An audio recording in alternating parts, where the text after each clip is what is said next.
Welcome back to SoulFlow Yoga. My name is Amy. I'll be your guide this week as we discuss the archetypal themes and energies of Gate 4. Gate 4 is in the Human Design Body Graph. It's one of 64 gates that carries a particular type of energy, potential, awareness, or fuel. And so this week we're going to explore what Gate 4 is here to teach us, how the shadow side or low frequency of that gate shows up, and how we can transmute or alchemize that energy into the gift that Gate 4 has for us. So without further ado, let's just jump right in. So Gate 4 is located in the Ajna. And the Ajna is an awareness center. There's no motor here. There's no drive of any kind. It's just purely awareness, mental awareness. This center does receive pressure from the crown. The crown is a motor, and this pressure that it receives is the pressure to find an answer, because what's held in the crown is the fuel of doubt. So the fuel of doubt within this logical circuitry, and Gate 4 is a part of logical circuitry. It's also collective.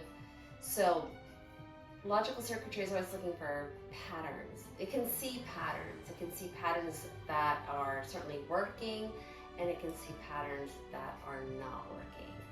And that is sort of that doubt that needs an answer. And so Gate 4 is the potential for answers to the doubt. And what we need to keep in mind is that answers aren't always correct. So these answers that hold potential, right? They're not truth, they're potential answers. What they need, what all logic wants, is to be experimented with, to find proof, right? So this logical circuitry needs a bit more than just its answers. And really, when we are asked or called out or invited to share our answers, and we allow space for them to also be experimented with, a little bit of grace, if you will, they land much more strongly, and they're more received, and also they actually bring change within the world. It's when we think that our answers are truth, when we blurt them out, that they're not well received, and when we become so defensive against our answers that have not been proven, we also create division, right? I think it was it Katie Byron who said, when you defend yourself, it's an act of war, right? So not like the big war, but like you're creating a little mini war between yourself and somebody else when you defend something that perhaps hasn't been proven, or it's just a potential, right? It holds potential. Potential isn't the end all be all. So the shadow is really showing up a lot of times when you see, or when you have in the past, perhaps, or now. I mean, when we justify what we believe, our mind actually just like goes down this rabbit hole of, let's just say like you're maybe with a group of people, maybe you're, I don't know, at the gym or some sort of like at the schoolyard, like picking your kids up, and you have a group of women that you hang out with, right? And perhaps somebody says something or does something that makes you think that maybe they're talking about you, or maybe they don't want to hang out with you. Like your mind is already creating these stories and scenarios for why they don't want to be around you, or they've shunned you or something, right? And then your mind goes off on a tailspin, and it's looking for proof. It's looking for reasons why this potential answer to why they acted that way or did that thing or didn't do a thing is true, right? So this is the mind turning in on itself. This is Gate 4 showing up in its shadow frequency. We're justifying a feeling. So this energy is very much connected to emotions and the emotion of insecurity. It's a restlessness that shows up in trying to resolve our insecurity. This is the shadow, right? And so once again, we're turning this energy inward on ourselves, when in fact, remember, it's collective. It's meant to be turned outward in service of the whole. So this energy can show up in its repressed state as being very apathetic, right, to the doubts of the world or the patterns that aren't really making sense. And we shun our gift and ability to find answers or to hold space for these potential answers, waiting for the right time to experiment with them or to share them in an experimentative way. And it's just like mental lethargy, okay? Now in the reactive state, this is very nitpicky energy. Not only are you turning it inward on yourself and nitpicking yourself, you doubt you're good enough, you doubt this, you doubt that, and you're finding all this feels like mental paralysis to me, right? And there's no forward motion, there's no expansiveness at an individual level, and then all that nitpicking energy that you've turned in on yourself, you actually also project outward onto the world around you, to the people around you, to the world as a greater whole. Like it's very critical, and it very much tears everything around you down, right? It's just wanting to tear everything down. I know you've seen energy like this before, maybe you've even experienced it yourself. So we want to transmute that energy, have an awareness for it, and then we want to transmute it into the gift of that energy. And the gift of that energy is understanding. I want to say tolerance, but tolerance is part of it. But the gift really is an understanding that is beyond the mind. In fact, we're not even using our mind to understand. So from a Kundalini Yoga perspective, I like to think of this in this way, to break it down in kind of a simple, practical way. We have our head brain, we have our heart brain, we have our gut brain. And gate 4 obviously is part of the head brain, but it is still very much connected to our gut brain, all right? This is an emotional piece. This is and this understanding is beyond the mind. This understanding is within the gut. It's visceral. You feel this level of understanding for all things in the world around you, for all patterns and rhythms, and you're not turning it inward, you are turning it outward. And you have tolerance for all people, for all situations and all things. You can see the different sides and aspects, and you can see new innovative ways to solve problems. Still logical, new innovative ways to experiment with potential answers, right? So once again, feeling it within your body. And there's still a restlessness to solve, but now your restlessness to solve isn't an insecurity for yourself. It's a restlessness to solve the insecurities that you see in society, that you see in the world, right? So you're trying to move society and the world forward by being of service through the ability to solve problems, to solve, a pattern that you see isn't quite working out. So, without further ado, let that sink in. It's pretty heavy. So anytime you've ever felt a lot of self-doubt, that's the shadow side of this energy for sure. That critical nature that you have towards yourself. So we want to turn that, instead of inward at ourselves, turn it outward. And how can we be of service to the other? This also, I think, is, we talk about the third eye, and the third eye being able to see the unseen. And I feel like once we have transmuted the shadow energy into this understanding that's felt within the belly, that's that ability to see the unseen, which is the patterns in life that aren't working, that are creating that insecurities within the world that we live in, the chaos that we live in. How can we just hold space for it, but also see potential solutions, potential answers for how to evolve above and beyond all that. Okay, so there's a lot here. It's juicy, juicy stuff. Anything in the mind, I feel like it's very, very juicy, because we allow the mind to control our lives so much. Another aspect to this is we can rationalize anything.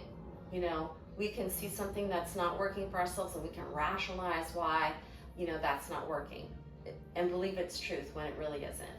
We can also rationalize something that we do that's really unhealthy, but we're going to rationalize that it's okay anyway. Like, you can find a way to rationalize anything. So truly, like, what answers are truth and which ones aren't?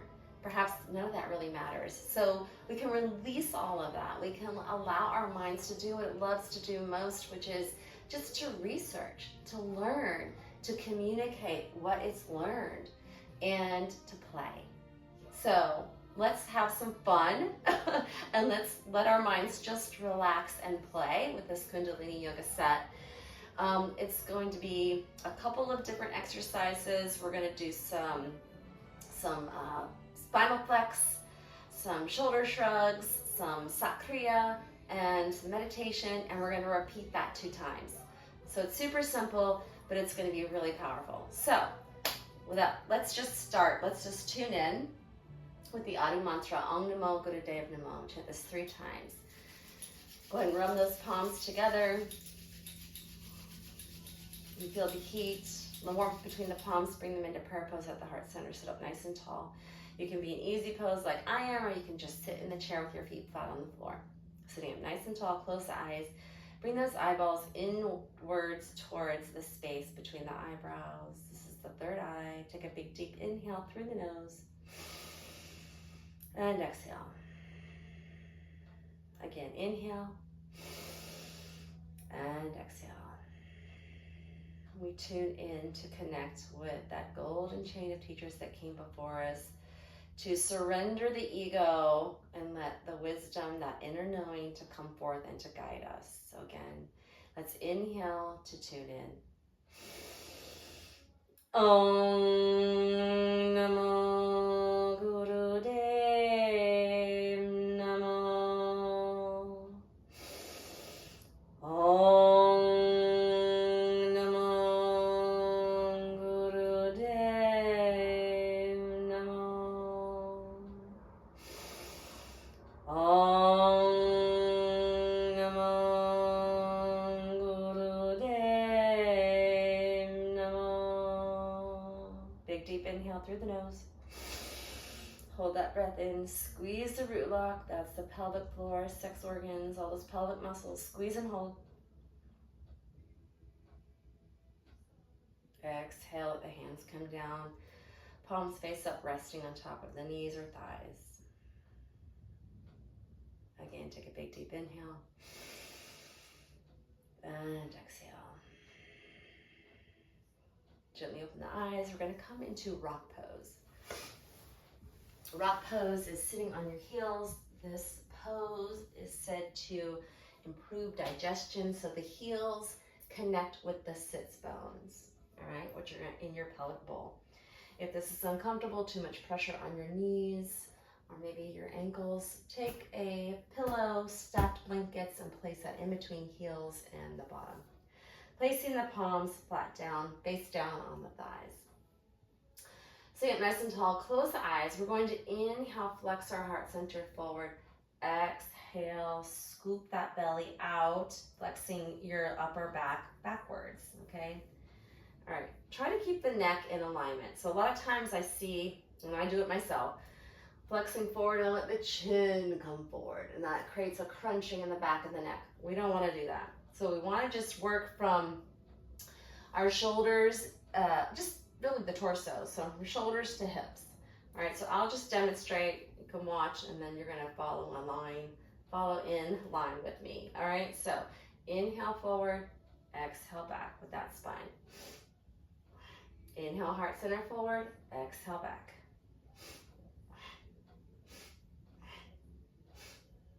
Okay, go ahead and come into position and just join in with me. Make your breath powerful and audible through the nose.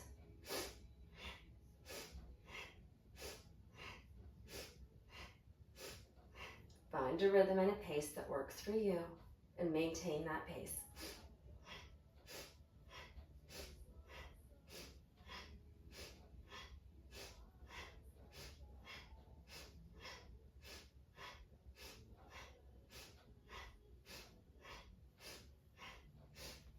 Keep going.